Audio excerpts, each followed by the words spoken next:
बिहार की राजधानी पटना के नेशनल इंस्टीट्यूट ऑफ टेक्नोलॉजी के परिसर में सर्दियों की एक ठंडी सुबह थी। धुंध हल्की हल्की छाई हुई थी और सूरज की रोशनी ईंटों की इमारतों पर पड़ रही थी। कैंपस के एक कोने में 4 दोस्त एक पुरानी बेंच पर बैठे थे। रोशन, लंबा और दुबला पतला, अपनी काले फ्रेम वाली चश्मे के पीछे से अपने दोस्तों को देख रहा था। उसकी आंखों में एक अजीब सी चिंता थी, जैसे कोई बात उसे खाए जा रही हो। उसके बगल में साक्षी बैठी थी, जिसके लंबे काले बाल हवा में लहरा रहे थे। वो रोशन की ओर देखकर मुस्कुरा रही थी। आशुतोष, जो हमेशा जोक सुनाता रहता, नंदिनी के साथ बैठा हुआ था। नंदिनी की आंखों में एक अलग ही चमक थी। वो इस पिकनिक के लिए बेताब थी। तो क्या प्लान है? आशुतोष ने पूछा, अपनी आवाज में एक उत्साह भरा स्वर। नया साल, नया एडवेंचर।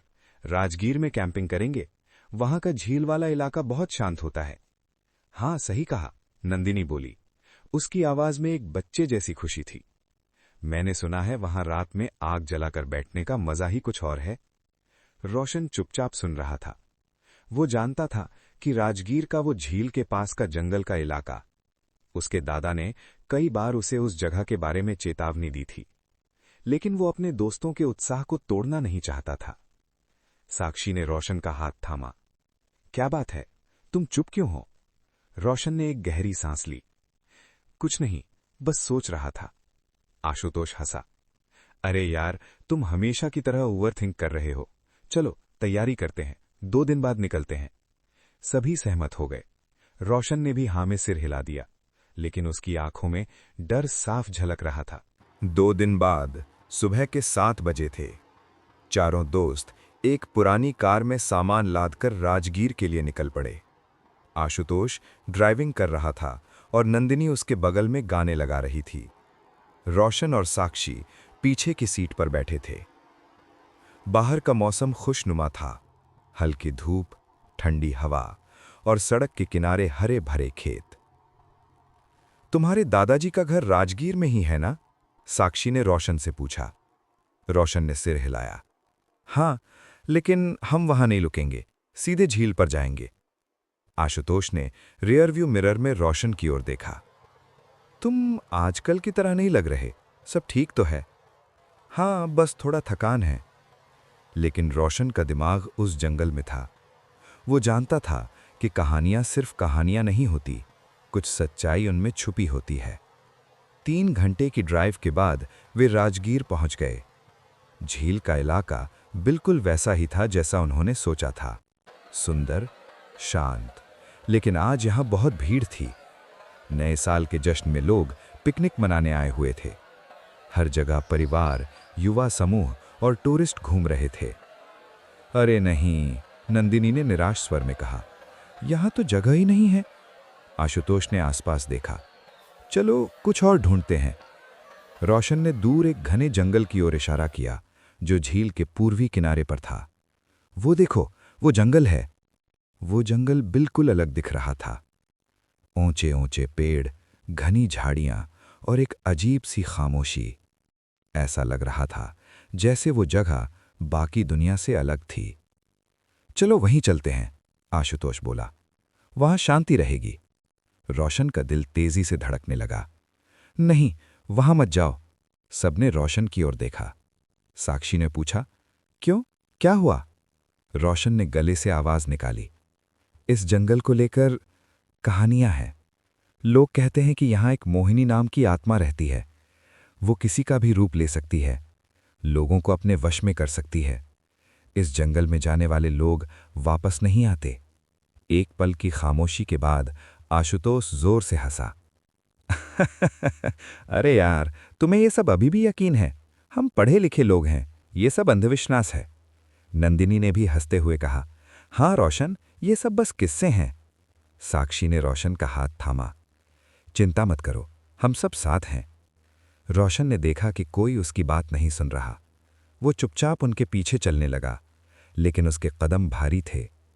जंगल का प्रवेश द्वार उनकी ओर खुला हुआ था, जैसे कोई दानव अपना मुंह खोले हुए हो। जैसे ही वे जंगल में दाखिल हुए, तापमान तुरंत गिर गया। धूप की किरणें मुश्किल से ही पेड़ों की घनी छतारियों को भेद पा रही थीं। हवा में नमी और सड़े हुए पत्तों की गंध थी। चारों ओर सन्नाटा था। कोई पक्षी नहीं चहचहा रहा था, कोई जानवर नहीं दिख रहा था। वाह, कितना अच्छा माहौल है, नंदिनी ने कहा, लेकिन उसकी आवाज में एक अनिश्चितता थी। आशुतोष ने एक समतल जगह ढूंढी जहां पेड़ों के बीच थोड़ी जगह थी। यहां कैंप लगाते हैं। सभी ने काम शुरू किया। रोशन चुपचाप तंबू लगाने में मदद कर रहा था, लेकिन उसकी नजरें हर समय आसपास घूम रही थीं। उसे लग रहा था जैसे कोई उन्हें देख रहा हो, कोई अदृश्य आंखें। दोपहर होते होते कैंप तैयार हो गया। आशुतोष ने एक छोटी आग जलाई और साक्षी ने खाना बनाना शुरू किया। धीरे धीरे माहौल हल्का होने लगा। सुनो रोशन, आशुतोष ने कहा, आग की लपटों को देखते हुए, तुम्हारी उस मोहिनी वाली कहानी और बताओ। रोशन ने आग में देखा। उसकी आंखों में लपटों का प्रतिबिंब दिख रहा था। ये कोई कहानी नहीं है, ये सच है। मेरे दादा ने बताया था। सालों पहले इसी जंगल के पास एक गांव था। एक लड़की थी, बहुत सुंदर। उसका नाम मोहिनी था। उससे एक अमीर जमींदार के बेटे ने शादी करनी चाहिए, लेकिन मोहिनी पहले से ही किसी और से प्यार करती थी। जमींदार के बेटे ने उसके प्रेमी को मरवा दिया और मोहिनी को जबरदस्ती उठा लिया। इसी जंगल में उसने आत्महत्या कर ली, लाल रंग की साड़ी पहनकर। कहते हैं कि उसकी आत्मा अब भी यहां भटकती है। वो किसी भी पुरुष को अपनी ओर आकर्षित करती है। और फिर रोशन रुक गया। और फिर क्या? नंदिनी ने डरते हुए पूछा। और फिर उनकी आत्मा को भी यहीं कैद कर लेती है। वो किसी का भी रूप ले सकती है, किसी के भी चेहरे के साथ। एक पल के लिए सब चुप रहे। फिर आशुतोष फिर से हंसना शुरू किया। बहुत अच्छा, तुम्हें हॉरर स्टोरी लिखनी चाहिए। लेकिन साक्षी और नंदिनी के चेहरे पर हल्का डर था। रोशन ने देखा कि उसकी बात का कुछ असर हुआ है। शाम होने लगी थी। जंगल की हवा और ठंडी हो गई। आशुतोष ने कैंप फायर के लिए लकड़ियां इकट्ठी की और रोशन ने उसकी मदद की। तभी रोशन ने देखा, दूर एक पेड़ के पीछे एक छाया तेजी से गुजरी। क्या हुआ? आशुतोष ने पूछा। कुछ नहीं, रोशन ने कहा, लेकिन उसकी आवाज कांप रही थी। रात के 7 बजे थे। कैंप फायर जल रहा था और आग की लपटों ने आसपास के पेड़ों को नारंगी रंग में रंग दिया था। चारों दोस्त आग के चारों ओर बैठे थे, खाना खा रहे थे। माहौल फिर से हल्का हो गया था। गाने, हंसी और पुराने किस्से।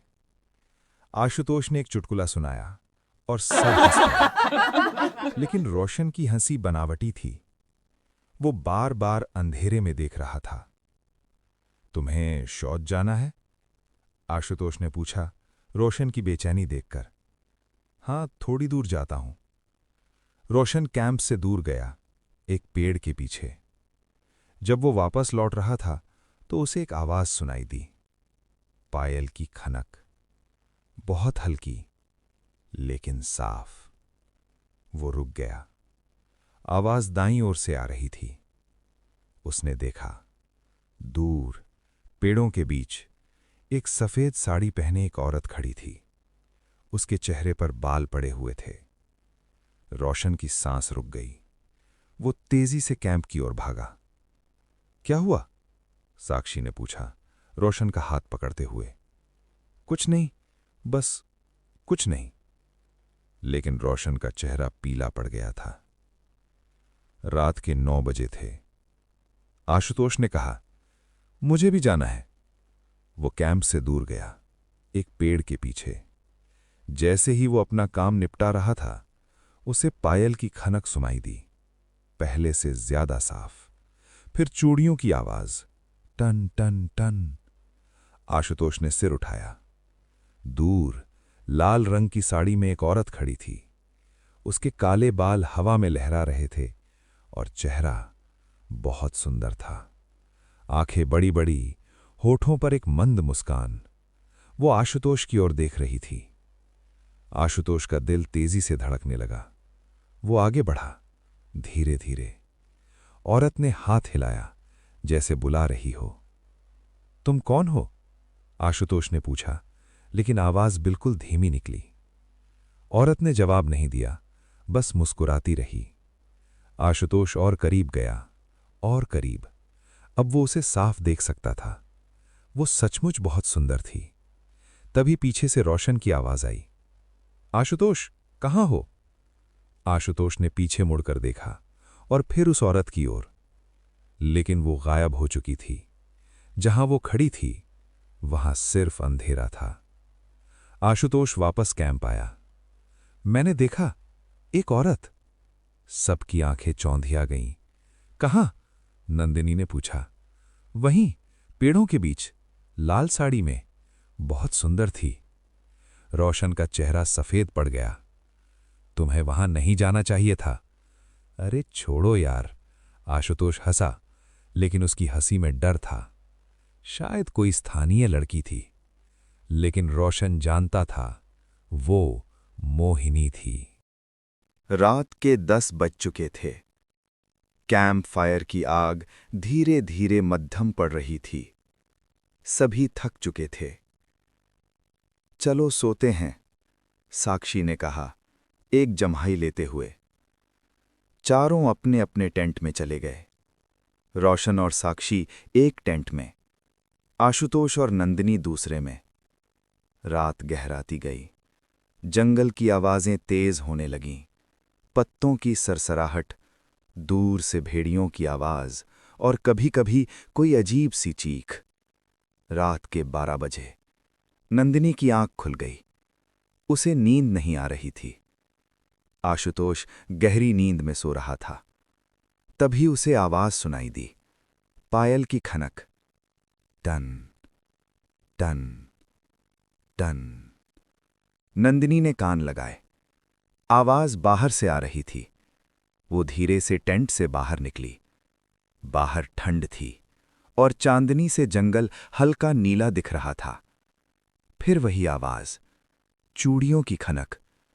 ये बाईं ओर से आ रही थी। नंदिनी उस ओर चल पड़ी।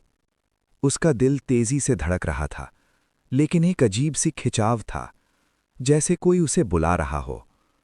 वो पेड़ों के बीच चलती रही।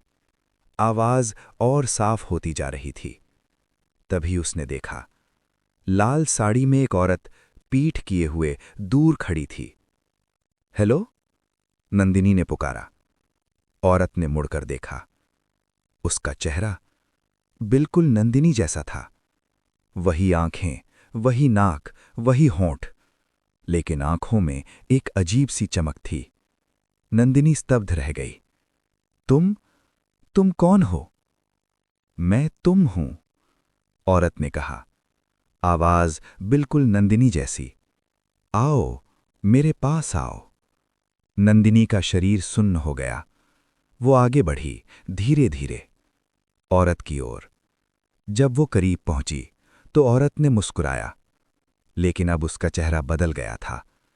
आंखें गहरी और काली हो गई थीं, होंठ नीले पड़ गए थे और त्वचा पर सफेद धब्बे थे। मुझे तुम सब का इंतजार था, औरत ने कहा। आवाज अब भयानक और भारी हो गई थी। नंदिनी चीखना चाहती थी, लेकिन आवाज गले में ही अटक गई। औरत ने तेजी से उसका गला पकड़ लिया। नंदिनी ने संघर्ष किया, लेकिन औरत की ताकत अलौकिक थी। औरत ने अपने नुकीले दांत नंदिनी की गर्दन में गड़ा दिए।